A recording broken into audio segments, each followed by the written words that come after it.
Boa noite, pessoal. Esse é o primeiro vídeo desse canal. Eu tava pensando em um nome agora há pouco pra ele. E eu pensei em modo de pensar, mas o termo em inglês, né? É claro. Eu vou pesquisar aqui. Modo de pensar em inglês. Think mode. I don't know. Way of thinking. Mas eu queria algo mais compacto. Like think mode. Mas eu não sei se think mode é a tradução correta, que seria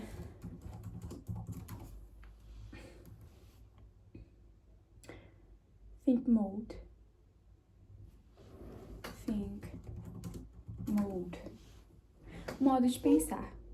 Eu acho que seria um bom nome, think mode. É tipo manual do mundo, só que o termo é em inglês, então não seria tão genérico, mas continua sendo genérico, só que traduzido em outra língua. Bom, eu tava assistindo um vídeo, o título dele é Is it normal to talk to yourself? Que é normal você falar consigo mesmo? Eu pensei em todos os vídeos desse canal serem sem cortes, igual os vídeos do Ryan Santos, do canal dele. E por isso eu confesso que eu tô um pouco nervosa pelo fator de eu ter imposto pra mim o canal ser sem cortes. Eu sempre tive o ideal de criar conteúdo mais do que consumir, ou somente criar do que consumir, porque eu teria muito mais benefício próprio. Mas dá pra perceber que não é tão fácil quanto parece, pelo nervosismo que eu tô agora. Parece que eu tô falando numa sala cheia de gente, mas só tenho o meu celular na minha frente. E isso é literalmente a autocobrança comigo mesma sobre o que eu vou fazer nesse exato momento, que calha impressionantemente com o assunto que vamos tratar aqui. Is it normal to talk to yourself? É normal falar consigo mesmo? Voltando ao assunto do canal, eu espero que não fique muito embolada a minha fala, porque geralmente quando eu fico nervosa eu tento preencher essa lacuna de nervosismo falando em situações como essa. Mas, voltando ao assunto do canal, eu sempre pensei que se eu tivesse um canal na internet, seria pra edificar o público. Não, eu não vejo como público, mas eu vejo como uma pessoa me assistindo. Então seria mais como uma conversação, uma conversa entre duas pessoas. E é isso que eu vou fazer nesse exato momento. Dito isso, eu não quero criar um canal, eu tô falando isso no primeiro vídeo pra já estar marcado e pré-estabelecido, ok? Então a introdução vai ser um pouco longa, mas não vai ter vinheta. Mas, dito isso, que como é uma conversa entre uma pessoa e outra, e eu tô expondo o meu modo de pensar, eu não quero ter um canal ou me aparecer na internet publicamente com o objetivo de ser notada ou de ser vista ou coisa do tipo. Como o nome do canal que eu propus, que é Think Mode, modo de pensar, eu espero que você que esteja me assistindo entenda a minha forma de pensar. Não precisa concordar totalmente, não precisa discordar totalmente, na maioria das vezes não vai estar 100% certo ou 100% errado. Mas é uma forma de pensar que é produto de quem eu sou, produto de onde eu vivo, com quem eu convivo, como eu penso sobre as coisas ao meu redor comigo mesma, que é o tema do vídeo. Então, esse canal é um grande manifesto, um grande apontamento para ser compreendida de alguma forma. Porque às vezes nós mesmos não é fácil para nós mesmos nos compreender, mas expondo aquilo que sabemos sobre nós mesmos, expondo aquilo que produzimos, aquilo que pensamos e que absorvemos, fica mais fácil a nossa própria compreensão, nosso próprio autoconhecimento, e a gente traz algo benéfico para alguém também, dependendo da nossa forma de pensar. Bom, nossa, eu fiquei assustada porque já passaram 5 minutos. E eu tô falando bem rápido. Bom, voltando, quarta vez que eu falo. It's normal to talk to yourself. É normal falar consigo mesmo? Eu acabei de postar uns stories falando o seguinte. Na pauta de consumir menos conteúdo e produzir mais conteúdo. Eu comecei a produzir na internet recentemente e algo que eu reparei muito é que quanto mais você se aprofunda na internet, já tendo esse pensamento de produção e não de consumo, é muito difícil. E você tendo a consciência de que vicia, tendo a consciência de que você estando lá não está totalmente ao seu controle, tendo a consciência de que tudo lá é programado, pré-estabelecido e organizado para você continuar ali dentro, já tendo toda essa consciência, você não consegue sair. Então, você tem o conhecimento de como aquilo funciona e você vai tendo o conhecimento e mesmo assim você se vicia. Ou seja, é algo que realmente não está no nosso controle. Porque conhecimento é poder, mas nesse contexto é claro que ajuda, tanto é que eu consegui, eu tô em um eterno processo de não me tornar ansiogênica e saber diferenciar a produção de conteúdo com o consumo de conteúdo, que é algo muito difícil. E essa filtragem também do que você consome. Mas é algo possível, você tendo conhecimento. Então, realmente, conhecimento é poder. Isso a gente não pode negar. Mas tem que ter uma ação ativa ali em cima daquilo para você não se estabelecer e se fixar lá dentro. E então você não consegue mais produzir, só consumir. Por que que isso acontece? O vídeo explica que quando uma criança está começando a se formar, ela tem um diálogo externo. Ela fala sozinha, às vezes em brincadeira, tem um personagem aqui, outro aqui, os dois conversam e ela sempre reproduz esse diálogo. E isso é uma forma que ela reflete o que ela vê nos adultos. Isso é uma forma de refletir a imagem que ela vê dos adultos conversando, dos adultos expondo as suas emoções, os adultos resolvendo conflitos, problemas ou gerando conflitos e problemas, e elas veem aquilo como se fosse um Ctrl+C, Ctrl+V. Então elas repetem aquilo, porque crianças aprendem por repetição. Na infância, elas repetem aquilo como uma transcrição, uma decodificação para ela própria absorver o que ela vê e aprender a reproduzir. Então, é nesse sentido que crianças falam sozinhas em brincadeiras total. Mas, a partir do momento... Então, é uma forma dela saber o que é emoção, saber o que é sentir emoção e saber como lidar com o sentimento.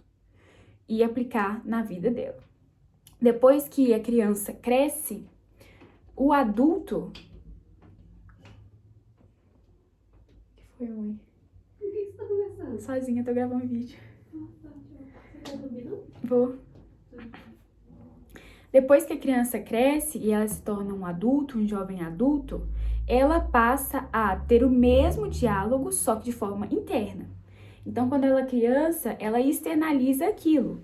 Mas como ela já aprendeu como funciona, ela já aplica aquilo no cotidiano dela, esse diálogo que foi uma coisa abruptamente sólida na infância se torna abruptamente sólida também, só que inconscientemente.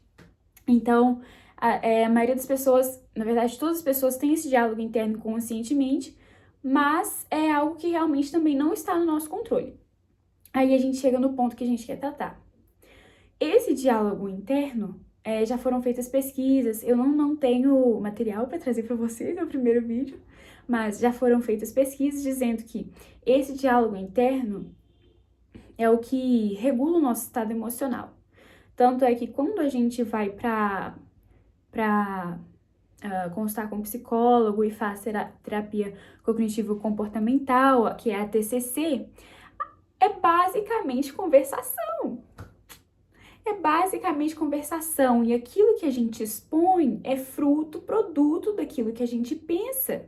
E também pensa consigo mesmo. Então é como se o nosso diálogo interno fosse, não um reflexo totalmente, mas é como se fosse um...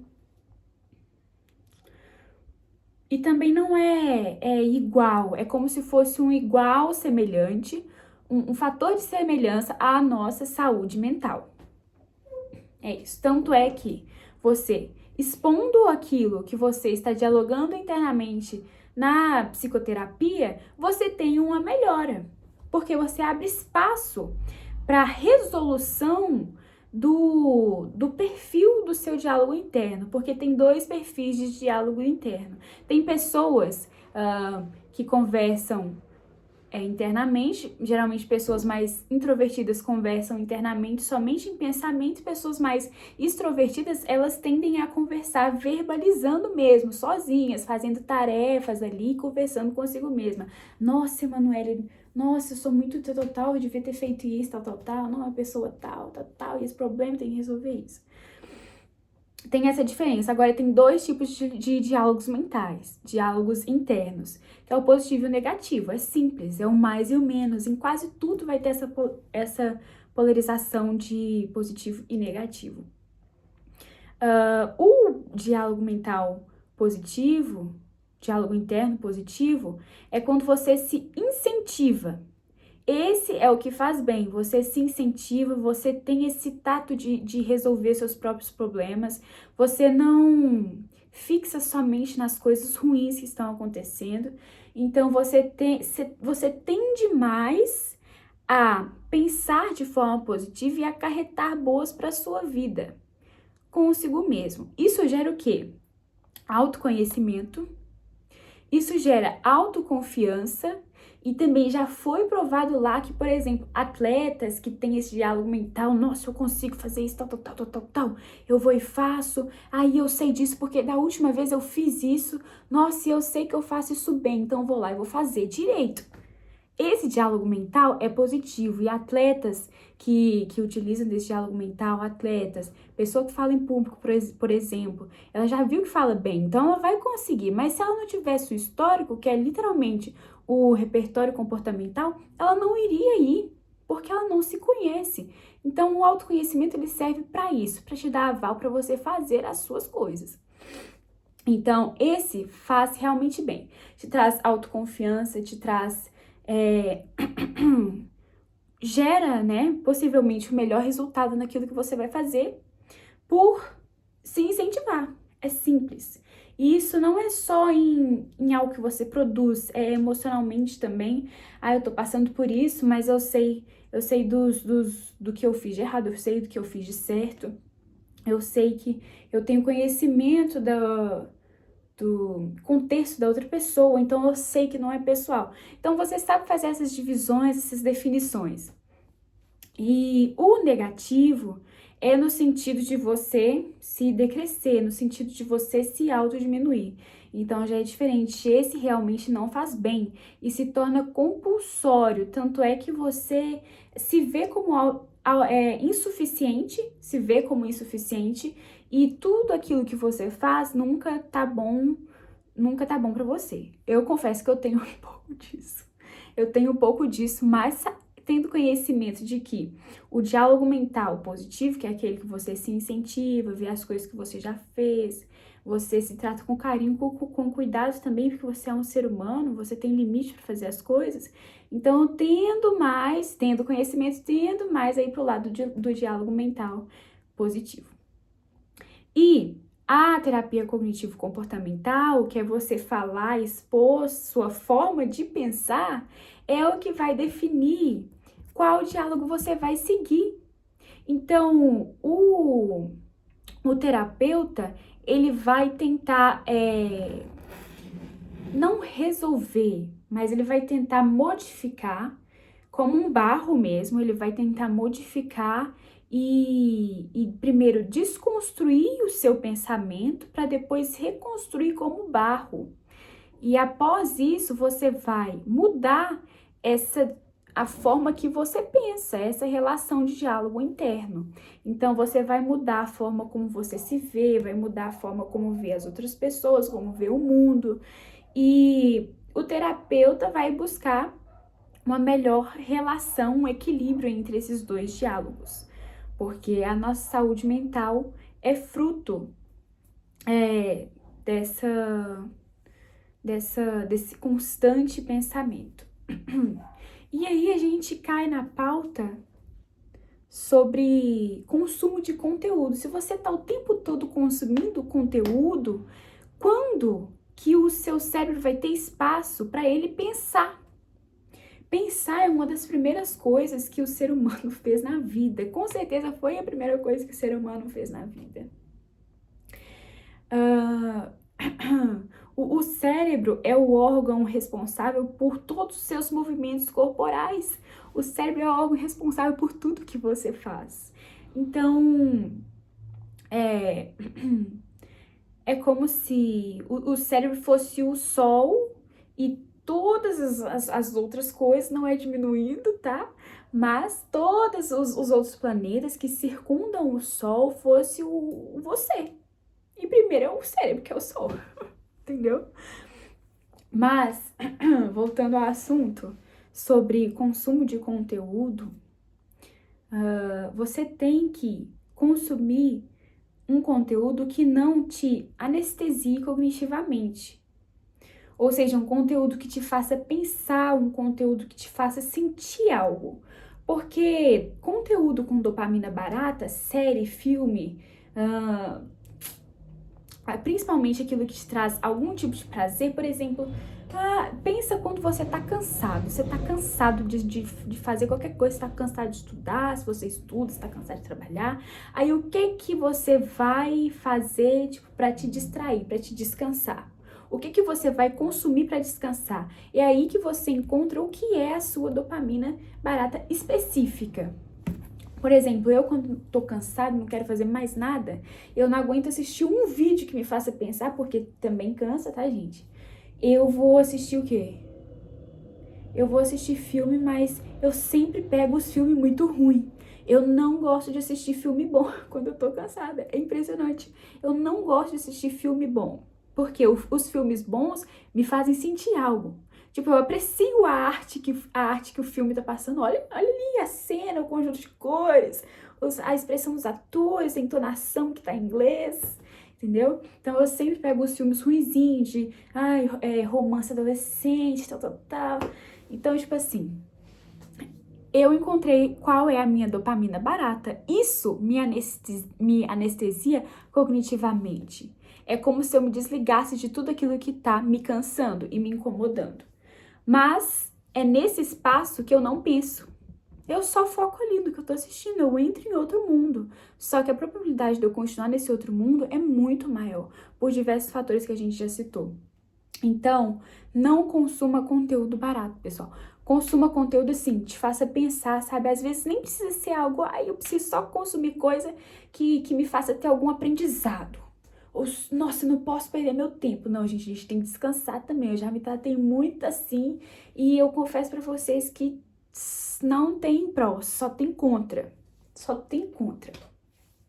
Então, consuma aquilo que te faz pensar ou sentir algo. Tanto é que, olha pra você ver, eu tava indo assistir uma série, mas faz uma semana que eu tô em jejum de dopamina. Então, nessa uma semana, eu já tô conseguindo diferenciar e já tô conseguindo ter maior autocontrole sobre as coisas que eu vejo. Eita, luz. Eita, vai ter que ser sem luz. Aí, foi. Vai ter que ser sem luz, pessoal, o final. Então, eu fui e pesquisei esse vídeo aqui e consegui produzir um vídeo inteiro de 20 minutos sobre o tema de um vídeo de 5 minutos. Porque eu deixei de assistir a série, que é a dopamina barata, e isso aqui não é um aprendizado, porque eu realmente estava querendo, assim, descansar, era final do dia, sábado. Aí eu assisti um vídeo de 5 minutos, ele explicando rapidamente, basicamente, o porquê é bom você pensar por si próprio e consegui produzir um vídeo de 20 minutos, porque eu realmente descansei. Se eu tivesse assistido a série, eu ia estar mais cansada do que produzindo algo. Então, olha essa diferença. E aí a gente cai numa pauta também. Nossa, eu queria realmente que essa luz voltasse. A gente cai na pauta de esse diálogo interno não é algo consciente, não é algo que a gente comanda, não tá no nosso controle realmente. É algo assim, natural, e muitas coisas funcionam dessa forma no nosso corpo. E eu, sendo cristã, eu penso da seguinte forma: de onde vem esse diálogo interno? Porque eu não sei se acharam um local específico no cérebro que produz esse diálogo interno, mas eu, sendo cristã, me pergunto de onde vem esse diálogo interno? Porque esses pensamentos intrusivos que a gente tem hábitos que a gente pode controlar eles mais ou menos? Tem. Mas esses pensamentos intrusivos, a gente não pré-seleciona eles, a gente não forma ele, a gente não tem controle da gênese desses pensamentos intrusivos. Então, para mim, esse diálogo interno, principalmente, é uma batalha espiritual. É uma batalha espiritual porque eu já compreendi na minha vida, eu não sei na sua, mas a minha batalha espiritual é mental. Então, esse é o vídeo de hoje, pessoal. Espero que façam vocês pensarem. Esse é o meu principal objetivo daqui. E não teve nenhum corte.